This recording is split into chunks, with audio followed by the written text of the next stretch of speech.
Hello students, chapter third का ये हमारा थर्ड लेक्चर है, वीडियो लेक्चर। और इसमें हम स्टार्ट करने जा रहे हैं टर्म मोबिलिटी। इससे पहले हमने करंट और ड्रिफ्ट वेलोसिटी ऑफ इलेक्ट्रॉन्स के बारे में डिस्कस किया था।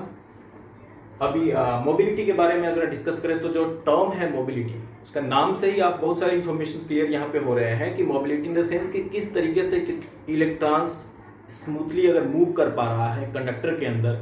इसका मतलब हम ये कहें कि करंट अगर बहुत ही स्मूथली फ्लो हो पा रहा है कंडक्टर के अंदर, तो इस सिचुएशन में हम कह सकते हैं कि उस कंडक्टर के अंदर मोबिलिटी बहुत ही हाई है।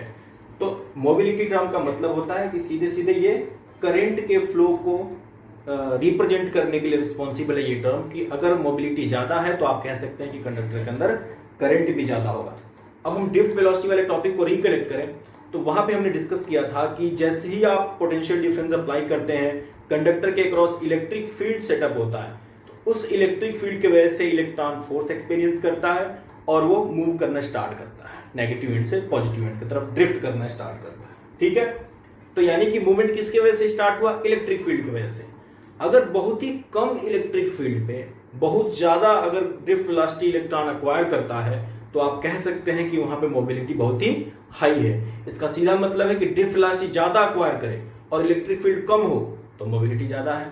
तो इन सारे कॉन्सेप्ट्स को समराइज करके देखिए यहाँ पे कैसे डिफाइन करने की कोशिश किया कि the mobility of a charge carrier, charge carrier कर रहा है, नॉट ओनली इलेक्ट्रॉन। क्यों? आगे डिस्कस करते हैं। चार्ज कैरियर की बात करते हैं। Is responsible for current, current के लिए रिस्पॉन्सिबल है मोबिलिटी। मोबिलिटी ज्यादा तो करंट ज्यादा, मोबिलिटी कम तो करंट की वैल्यू कम होगी for the same applied electric field. ठीक है, it is defined as the magnitude of drift velocity, magnitude of drift velocity acquired by charge per unit electric field applied, drift velocity acquired per unit electric field applied, ये याद रख सकते हैं। तो इसको denote करते हैं म्यू, म्यू जो ग्रीक लेटर है जिससे आप रिफ्रैक्टिव इंडेक्स को भी रिप्रेजेंट करते थे। तो mu is drift velocity acquired upon electric field, drift velocity acquired per unit electric field। Clear?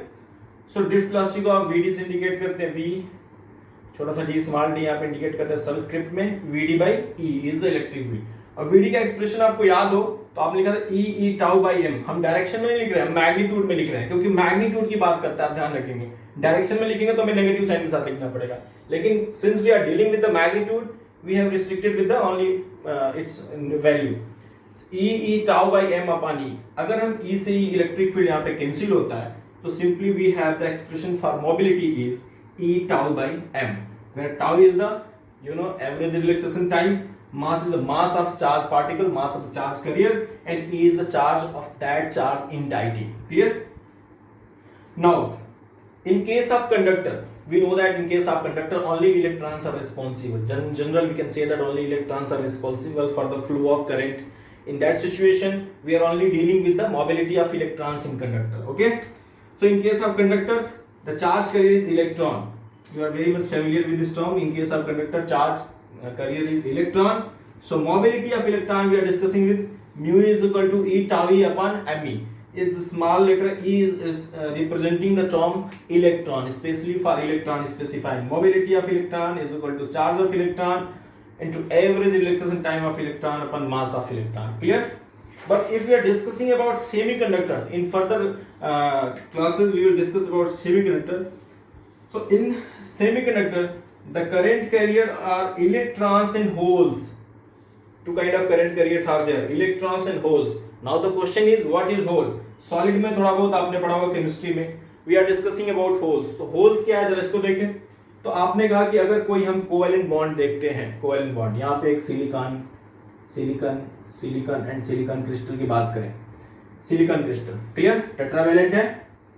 ये इनके बीच में अगर हम बॉन्डिंग को इस तरीके से रिप्रेजेंट कर रहे हो तो ये हर एटम ने एक एक इलेक्ट्रॉन शेयर किया, यहाँ पे एक एक इलेक्ट्रॉन शेयर किया हर एटम ने, नाइबरिंग एटम से उसने एक एक इलेक्ट्रॉन शेयर किया और यहाँ पे एक कोवेलेंट बॉन्ड बना दिया। अगर कोई बॉन्ड ये इलेक्ट्रॉन कुछ एक्सेस एनर्जी पाके और यहाँ से निकल जाता है, यार यहाँ से ब्रेक करके निकल जाए बाहर ये इलेक्ट्रॉन, तो ये इलेक्ट्रॉन बॉन्ड से फ्री हो गया, क्योंकि कोवेलेंट बॉन्ड में जो उसकी एनर्जी थी उतनी एनर्जी अगर आपने सप्लाई कर दी, उससे अधिक एनर्जी सप्लाई कर दी तो वो टूट के वहां से निकलेगा, बॉन्ड से ब्रेक करके बाहर आएगा, ये इलेक्ट्रॉन फ्री हो गया। इस बॉन्ड में इलेक्ट्रॉन की वैकेंसी हो जाती है। and this vacant position of electron is called hole, and simply it is the absence of electrons, means it is a seat of positive charge, and its magnitude is equal to the charge of electron. It means its magnitude is equal to the unit positive charge, you can say simply. So holes are considered as vacant seat of electron. Clear? In covalent bond, covalent bond के अंदर एक electron का खाली जगह है, vacant position है, so it possesses 1 unit of positive charge. And if we are discussing about mobility of holes, so mobility of holes mu h is equal to E tau h. H term is basically representing the term holes. Same expression for electron and for holes, but relaxation time, every relaxation time for holes, mass of holes. And one more point is the mobility is positive, क्योंकि magnitude में deal कर रहे हैं, starting में discuss किया था, we are dealing with magnitude. So positive for both, positive and negative charge carrier दोनों के लिए पॉजिटिव होता है. One more thing, in case of semiconductor, specially in case of semiconductor, total current in a conducting material is the sum of current due to positive current carriers and negative current carrier. यानी आप ऐसे इसको represent कर सकते हैं simply कि आप लिख सकते हैं I is equal to IE plus IH. I is equal to IE plus IH. Total current due to electron and current due to holes. Holes के वजह से जो करंट है, होल्स का मूवमेंट किधर होता है, करंट के डायरेक्शन में, यानी कि इलेक्ट्रिक फील्ड के अलोंग. होल्स का मूवमेंट इलेक्ट्रिक फील्ड के अलोंग और करंट इलेक्ट्रॉन्स का मूवमेंट इलेक्ट्रिक फील्ड के अपोजिट, यानी होल्स और इलेक्ट्रॉन्स एक दूसरे के अपोजिट डायरेक्शन में मूव करते हैं. बट करंट क्या होता है, होल्स के अलोंग और इलेक्ट्रॉन के अपोजिट, यानी करंट इलेक्ट्रिक फील्ड के अलोंग होता है. तो ये सारे थोड़े कुछ पॉइंट्स थे मोबिलिटी से रिलेटेड. अब आगे बढ़ते हैं और ये डिस्कस करते हैं कि करंट और ड्रिफ्ट वेलोसिटी के बीच में रिलेशन क्या है. In order to understand this relation, let us consider a conductor. You can see in this picture a conductor of length L and area of cross section is A. For example, this is the conductor of length L and area of cross section is A. Clear? Now, if length is L and area of cross section is A, what is the volume of conductor? So simply you know that in case of a cylinder it is pi r square h. Pi r square is the volume, so pi r square is area, and height, in place of height you can take this length. So simply you can get AL, area into length for volume. So volume of conductor in this case is AL. Starting से आपको हर point पे ध्यान देते जाना है कि length of the conductor is L, area of cross section is A, so volume of conductor is AL. Clear? It is very simple. Now let's come to the point. If n, focus the term, if n is the number of free electrons, yeah, number of electrons free in the conductor per unit volume, it means simply you can say that it is the number density of electron. If the term number density is using, it simply means that number of electrons per unit volume. If n is the number of free electrons per unit volume, then how many electrons will be there in volume AL? In unit volume we have n electrons, so in AL volume we have NaL electrons. Simply we have to multiply किया हमने, unit volume में n electron है, AL volume में NaL हो गया. ठीक है, ये पॉइंट हो गया, इतने टोटल इलेक्ट्रॉन्स फ्री है. Again come to the next point. E is the charge, E is the charge of each electron. हर एक इलेक्ट्रॉन पे E चार्ज है और इतने फ्री इलेक्ट्रॉन्स है हमारे. Now what will be the amount of total free charge, you can say, in the conductor, or the total charge of all the free electrons? We have Q is equal to NaLe. NaL total number of electrons, उसमें एक electron के charge का multiply कर दिया तो हमको मिल गया total free electrons पे चार्ज कितना है. यहाँ पे हम फाइंड आउट कर पाए from this 4 step calculation. Okay, now if a constant potential difference V is applied, यहाँ पे देखिए एक potential difference V हमने applied कर दिया एक एंड से दूसरे एंड के across. So what happened? An electric field is set up higher to lower direction में, higher potential to lower potential direction में एक electric field is set up हो गया across the conductor. Clear? Across the conductor. The magnitude of electric field setup is, जो electric field setup हुआ वो क्या है? E is equal to V by L.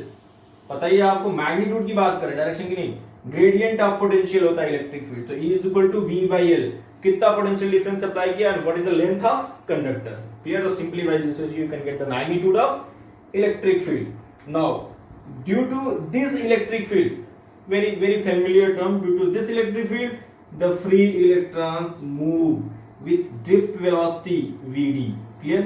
आपको पता है कि इलेक्ट्रिक फील्ड के इन्फ्लुएंस में इलेक्ट्रॉन मूव करता है नेगेटिव एंड से पॉजिटिव एंड की तरफ, और उसी वेलोसिटी को आपने ड्रिफ्ट वेलोसिटी नाम दिया था Vd, from negative end to positive end, clear. Vd the drift velocity. Now you can say time taken by free electron, if it is moving with velocity Vd, and what is the length from negative to positive? It is L. L is the length whatever electron has to cover to travel from negative end to positive end with velocity Vd. So what is the time taken in this process? Time taken by free electron to cross the conductor, T is equal to L by Vd. Simply L is the length of conductor and Vd is the drift velocity of electron. Clear? Very simple calculations going on. So hence current I is equal to Q by T, ये formula भी आपको पहले से पता है, I is equal to Q by T. Now Q की value हमने पहले ही फाइंड कर ली थी, क्यों, Q की वैल्यू तो पता है हमें, and T is also estimated from this concept. So let us substitute the value only. Q की वैल्यू यहाँ रखा और T की वैल्यू यहाँ रखा, तो आपने पुट किया, आपको दिख रहा है L, और यहाँ पे कॉमन टर्म में न्यूमरेटर डिनोमिनेटर में कैंसिल हो गया, तो Vd अगर आप इन्वर्ट करके मल्टीप्लाई करते हैं तो NeaVd, this is the expression for this relation I is equal to NeaVd। अब आगे अगर हम, जब आप analytical treatment of Ohm's law पढ़ेंगे, या फिर हम रेजिस्टिविटी के लिए एनालिटिकल ट्रीटमेंट पढ़ेंगे, फिर ये पढ़ेंगे कि factors affecting the resistance and resistivity, फिर इस रिलेशन का बहुत ही इंपॉर्टेंट रोल है, आगे भी हम इसको डिस्कस करेंगे, इसलिए इस रिलेशन को आपको याद रखना है। तो इस लेक्चर 3 में इतना ही रखेंगे, लेक्चर 4 में हम इस टॉपिक से आगे बढ़ेंगे।